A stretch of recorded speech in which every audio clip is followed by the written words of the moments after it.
Good afternoon and welcome to the Wire's discussion on the Union Budget 2019. As many of you know, this is the NDA-2 administration's last budget, and more importantly, the Modi government's last big push before the 2019 general elections.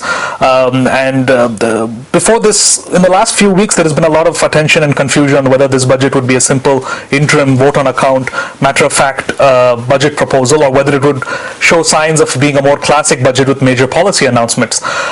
Today, we know to the nearly 2-hour budget speech, Interim Finance Minister Piyush Goyal has leaning towards the second side of this. We have with us founding editor of the Wire, Siddharth Varadarajan. So Siddharth, I mean, before any budget, any finance minister has two priorities in mind. One is growth, and two are fiscal constraints. And this time they seem to have balanced both well, and they've come out, guns blazing quite strongly. Well, we don't know. 3.4% is the stated deficit, but I would say that the primary target for this budget is the elections. Correct. Right, and my sense is that announcements have. I mean, if you point for point, this budget is arguably more dramatic than any of the four regular budgets that have preceded it. Right, and in terms of the kind of announcement that we've seen, the kind of new ground that the government has tried to break. One wonders why this never came in the first year, or the second year, or even last year. Correct. Right, and the obvious answer is that, jolted by the 5 state elections that were held, but the 3 dramatic results where the BJP lost, and by the general perception within the ruling party that the performance of 282 seats in 2014 will be difficult to repeat. This appears to be Prime Minister Modi's kind of last gamble. Correct. Last roll of the dice. And I think that's the yardstick against which this budget has to be judged. On paper, as per his announcements, so just as a quick recap for our viewers, people who had not tuned into the budget speech, there are 5 major policy announcements. Some of them will apply to this year, but most of them will apply to next year. So the first is a major farmer income support scheme. This was a move that was widely rumored to have happened, the 20,000 crores will be devoted for this year itself. And it's primarily devoted to small and marginal farmers, those who own less than 2 hectares. They will get 6,000 rupees a year in 3 installments of 2,000 rupees each. The first installment will happen in this financial year itself. That means the Modi government has 2 months before March 31st to roll out that scheme, and that is primarily aimed at trying to quell farmer distress. The second major highlight are huge or quite significant income tax Sops for India's middle class. So simply put, people who earn up to 5 lakhs per year will not have to pay income tax. There are several other Sops that have been rolled out. TDS on bank deposits, the threshold has been increased to 40,000 rupees. And there was some talk about reducing the GST burden on home buyers. So effectively, people with the Section 60 ATC deduction, people earning up to 6.5 lakhs a year will not have to pay income tax. The third highlight was a mega pension Yojana for India's unorganized workers, where they will be required to pay a premium of 100 rupees a month, but after they hit 60, they will get 3,000 rupees a month as pension. There were also other slightly smaller announcements ranging from sort of interest subvention for farmers up to 5% to farmers those who pay their loans on time, and also a little bit of mention towards rural development and the PM Gram Sadak Yojana. But so let's start with the major ones, so farmer distress and rural distress. So in the last 3 months, there has been a lot of debate on what kind of income support schemes could come out, and we've seen 2 templates, one in Telangana and one on Orissa. What has been announced, firstly, how does it stack up compared to those 2 things, and secondly, will it go a long way in quelling farmer distress before it does? I mean the numbers, if you go back from the dramatic nature of the announcement and the sort of tom-tomming of this as very revolutionary, the fact is that the actual sums that will be transferred are really relatively very, very small. Correct. By themselves, but even the contrast appears even greater when you compare them to, as you said, the Telangana scheme, the Raitu Bandhu scheme, or the Odisha scheme. This scheme, the central government scheme, as you said, it's essentially 6,000 rupees for 5 acres, given once payable over the year, but in 3 installments. So we're talking essentially 500 rupees a month, right? Correct. By contrast, the Telangana scheme per season, so it's twice a year, you get 4,000 rupees per acre. So if we take the same eligibility, right, of 2 hectares, that's 5 acres. So we're talking of 20,000 rupees per season, so that's 40,000 a year, which is nearly 7 times more than what the Modi government is promising now. And if you look at the Odisha scheme, which is 10,000 per annum, clearly the government runs the risk of too little, too late. Correct. Right. Particularly if there is widespread knowledge, as there's bound to be, when people start discussing this, of how this compares to Telangana and Odisha scheme. That's point number one. The second point, as we've been saying on our website, on the wire, is that this does not apply to landless labourers, right? So if the figure from the census of small and marginal farmers, as Mr. Goyal said, is roughly 12 crore, we know from the census that roughly half that amount, 6 crore, are the landless labourers, and who are actually worse off in income terms than even small and marginal landowners, right? So I don't understand the logic of leaving them out. And paradoxically, and here this is where we really need to get into the numbers. But if I pull in the other scheme, which is the pension for, so you have this kind of you have the anomaly of, say, a 59-year-old landless labourer in a rural area. He or she could pay a premium for a few months of 100 rupees and then theoretically be eligible to get 3,000 a month, as opposed to 500 a month, which is what the small and landless, small and marginal farmer is going to get. So I think that the fine print still has to be. But I would say that I'm not convinced about how politically effective this is going to be. Clearly, it's been taken with an eye on the elections. Yeah. In a way, Rahul Gandhi scooped the government slightly by making this dramatic announcement in Chhattisgarh, although I don't know the extent to which this has been covered and people know about this, but certainly the Congress is bound to top the fact that they are the ones who first raised this, blah, blah, blah. So I would say electorally we don't know how this is going to play out. Correct. But I think as a step in the direction of what economists widely have been advocating as, the need for universal basic income, this is certainly a revolutionary, dramatic step for the government of India to take. Correct. But they ought to have been more generous and to have maybe devised a scheme in such a way that it actually covers everybody who's income poor in the rural areas, rather than simply 12 crore. The farmers were saying, correct, that's true.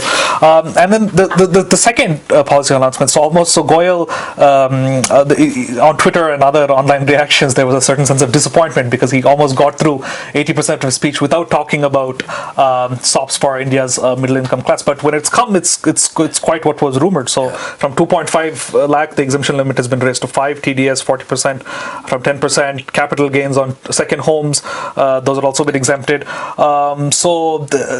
the last 4 years, there has also been a certain amount of discontent and resentment from India's middle class, who were traditionally seen as Mr. Modi's, what swept him to power in 2014, that he had not done enough.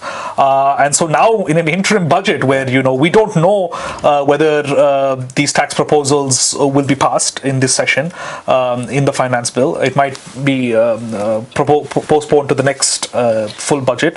But nevertheless, he's gone out and said it. So, up to 6.5 lakhs a year, people will not have to pay income tax. Yeah, I think, again, the political economy aspect is important because, as you said, the urban voter, urban lower middle class and up voter is an important constituent of the BJP support base. And traditionally, and if you look at the 2014 election, towns and cities voted overwhelmingly for the BJP. Yeah. That wasn't the case in 2009 or 2004. Right, so the Congress party in those two elections managed to win over, urban sections in a way that it had not been able to earlier. 2014, the BJP reversed that, and I think that this set of measures, and I would say these are dramatic because the figure he gave was 3 crore. Correct, it'll affect 3 crore people, and it's roughly a 20,000 crore tax waive off. And I would say that this will go some distance towards assuaging the sense of disappointment among lower middle class families at the lack of job creation, at the lack of pace with which economic opportunities have grown, in the sense that when they all voted for Mr. Modi, he made a reference, Mr. Goyal, that our government put an end to policy paralysis. So we can't that term policy paralysis doesn't necessarily apply to this government, but the fact is that whatever policies they've implemented have not had the kind of dramatic pace, a dramatic effect on growth, no matter what manner in which the growth figures are massaged. On the ground, in terms of growth on the ground, jobs on the ground, people are disappointed. So I think this kind of supply side push, putting more income in the disposable income in the pockets of families. Yes. It's a smart political move, and perhaps it was needed. Also in light of that the government perhaps has not been able to make good on its job promises and whatnot, and this might have been the only way out for them. Yeah, I think I would also connect this to the other. See, one of the benefits. Mr. Goyal himself said that, right? That one of the benefits of demonetization is that more than, I think the figure he said was 1 crore. Yeah. You have more than 1 crore people now filing returns that weren't. I would imagine that many of those filing returns are people who were forced to do so. Correct. Simply because of the nature of certain kinds of transactions they were engaging in. It's possible that this new exemption limit will essentially, even though they're filing returns, but they will have no tax liability, right? So I would say that there's a certain logic to this. Yeah. But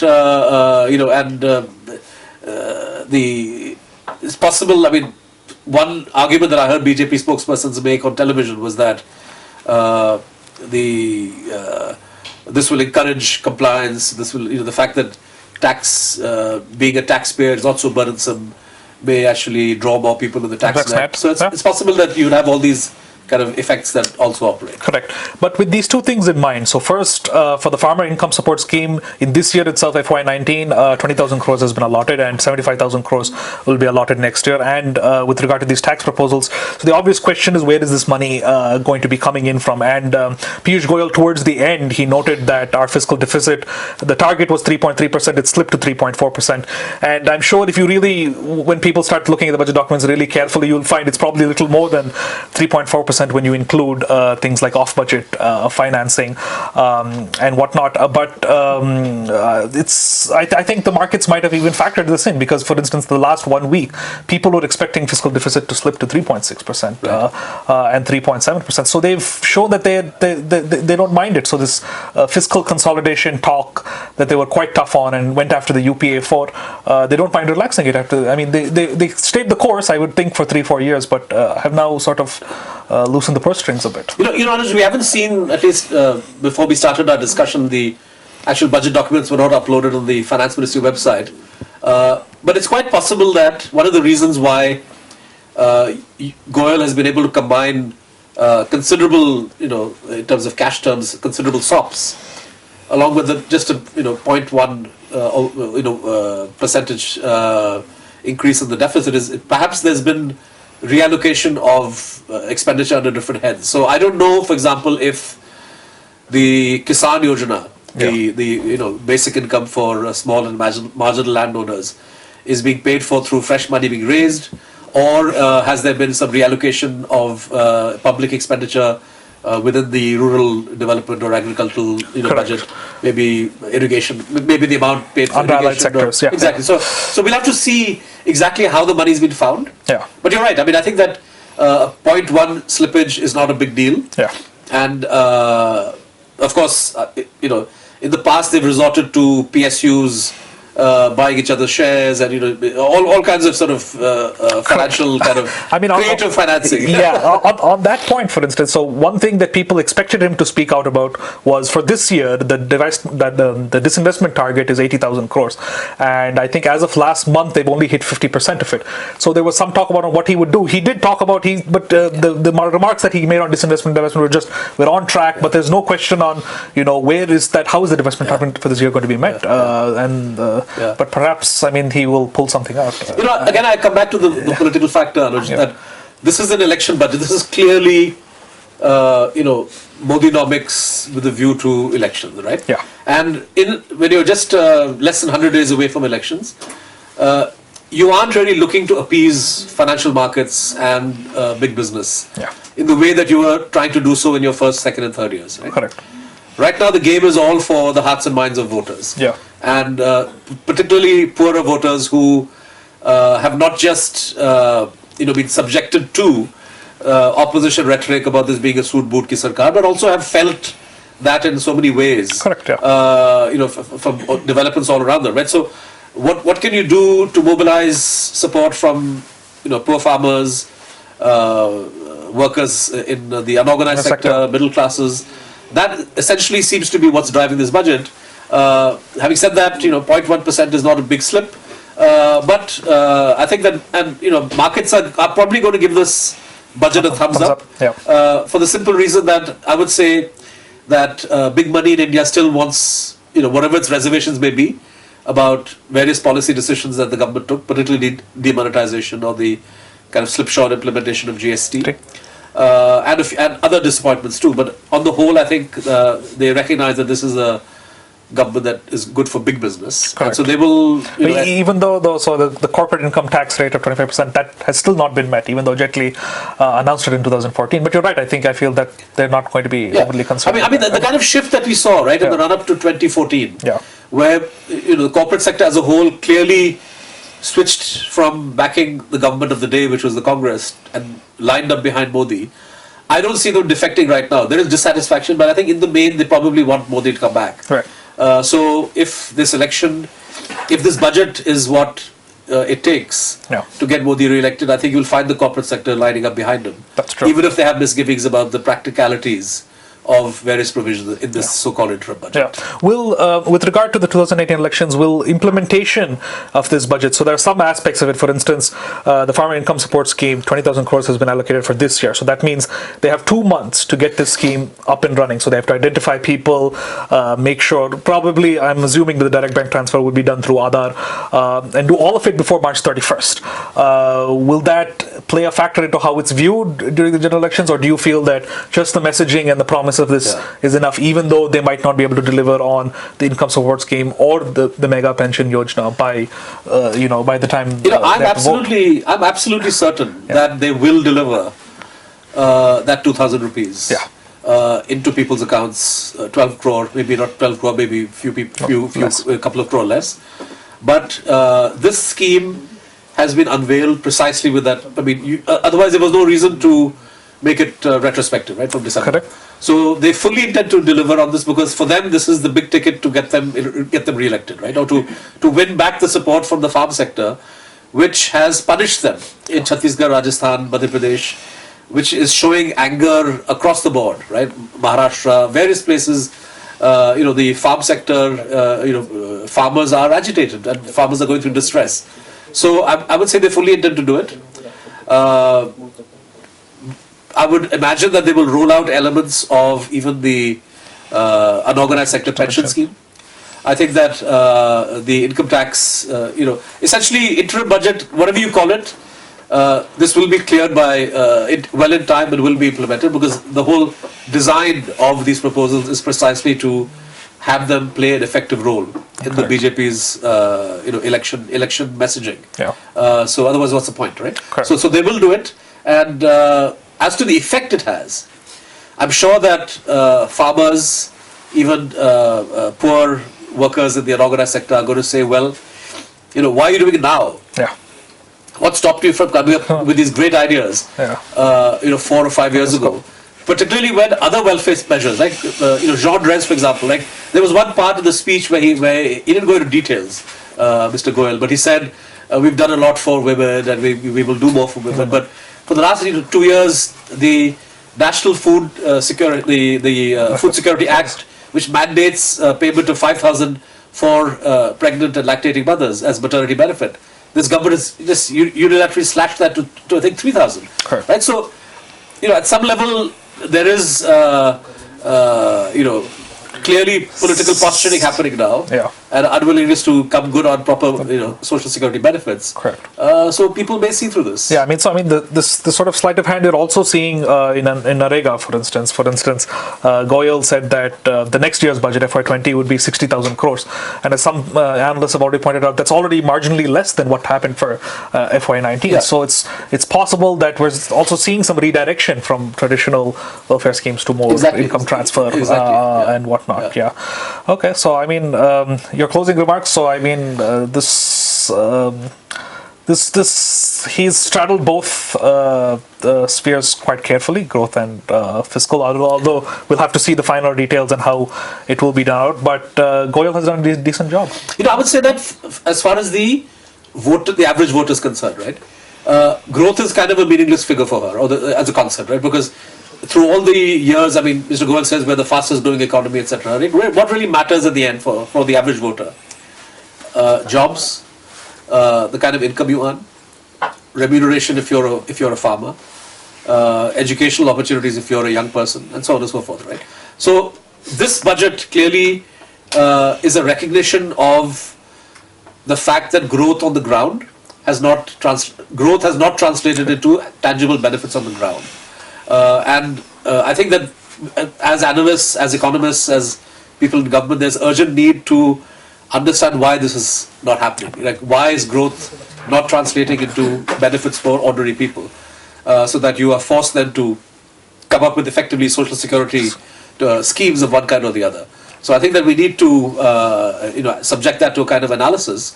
But I would say that as far as this budget is concerned, the mandate given to Goyal was give me something which I can take and make a big noise about in my election speeches. That's probably what Modi told him. Yeah. By that yardstick, Goyal has obviously succeeded. Right, correct. So, thanks, Siddharth. So, make sure to not go away throughout the rest of the day. We will have, while digging into the budget documents and looking at the fine print, we'll have further analysis and further discussion specifically on the farmer income support scheme as well as middle tax proposals throughout the day. And before we end, we will also have bites from the common people and talking about the reactions to the budget.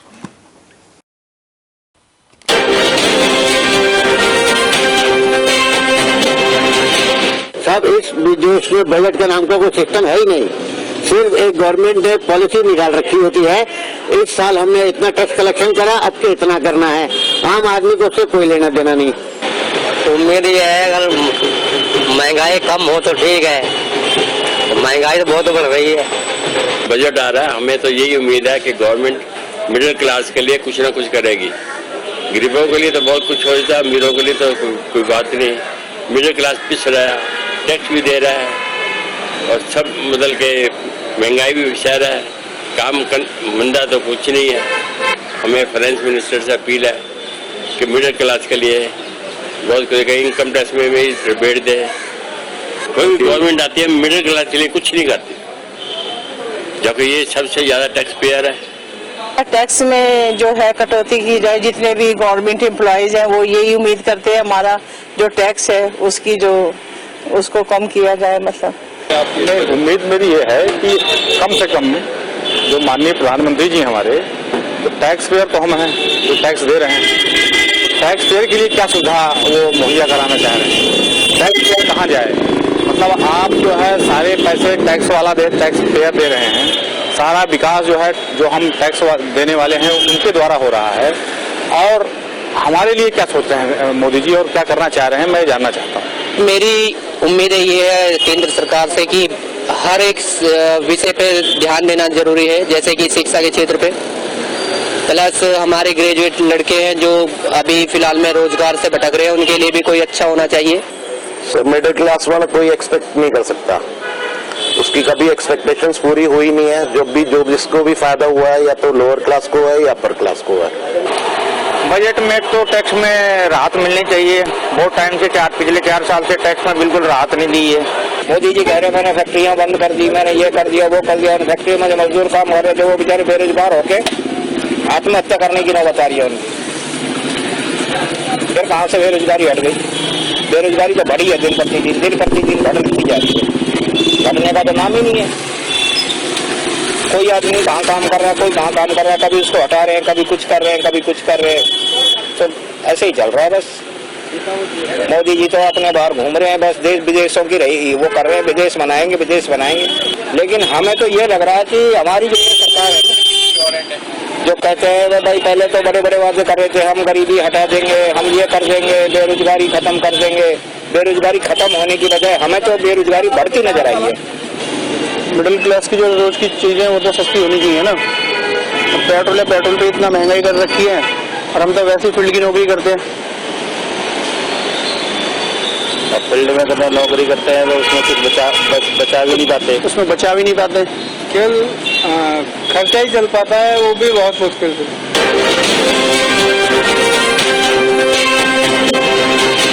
साहब इस देश में budget का नाम का कोई system है ही नहीं, सिर्फ एक गवर्नमेंट ने पॉलिसी निकाल रखी होती है। इस साल हमने इतना टैक्स कलेक्शन करा, अब के इतना करना है। आम आदमी को उससे कोई लेना देना नहीं। उम्मीद ये है अगर महंगाई कम हो तो ठीक है, तो महंगाई तो बहुत बढ़ रही है। बजट आ रहा है, हमें तो यही उम्मीद है कि गवर्नमेंट मिडिल क्लास के लिए कुछ ना कुछ करेगी। गरीबों के लिए तो बहुत कुछ हो जाता है, अमीरों के लिए तो कोई बात नहीं। मिडिल क्लास पिस रहा है, टैक्स भी दे रहा है और सब बदल के महंगाई भी सह रहा है। काम मंदा तो कुछ नहीं है। हमें फाइनेंस मिनिस्टर से अपील है कि मिडिल क्लास के लिए बहुत कुछ इनकम टैक्स में भी रिबेट दे। कोई गवर्नमेंट आती है मिडिल क्लास के लिए कुछ नहीं करती, जबकि ये सबसे ज्यादा टैक्स पेयर है। टैक्स में जो है कटौती की जाए, जितने भी गवर्नमेंट एम्प्लॉयज हैं वो यही उम्मीद करते हैं हमारा जो टैक्स है उसको कम किया जाए। मतलब उम्मीद मेरी ये है कि कम से कम जो माननीय प्रधानमंत्री जी हमारे, तो टैक्स पेयर तो हम हैं जो टैक्स दे रहे हैं, टैक्स पेयर के लिए क्या सुविधा वो मुहैया कराना चाह रहे हैं। टैक्स पेयर कहाँ जाए, मतलब आप जो है सारे पैसे टैक्स वाला टैक्स पेयर दे रहे हैं, सारा विकास जो है जो हम टैक्स देने वाले हैं उनके द्वारा हो रहा है। और हमारे लिए क्या सोचते हैं मोदी जी और क्या करना चाह रहे हैं, मैं जानना चाहता हूँ। मेरी उम्मीद ये है केंद्र सरकार से कि हर एक विषय पे ध्यान देना जरूरी है, जैसे कि शिक्षा के क्षेत्र पे। प्लस हमारे ग्रेजुएट लड़के हैं जो अभी फिलहाल में रोजगार से भटक रहे हैं, उनके लिए भी कोई अच्छा होना चाहिए। मिडिल क्लास वाला कोई एक्सपेक्ट नहीं कर सकता, उसकी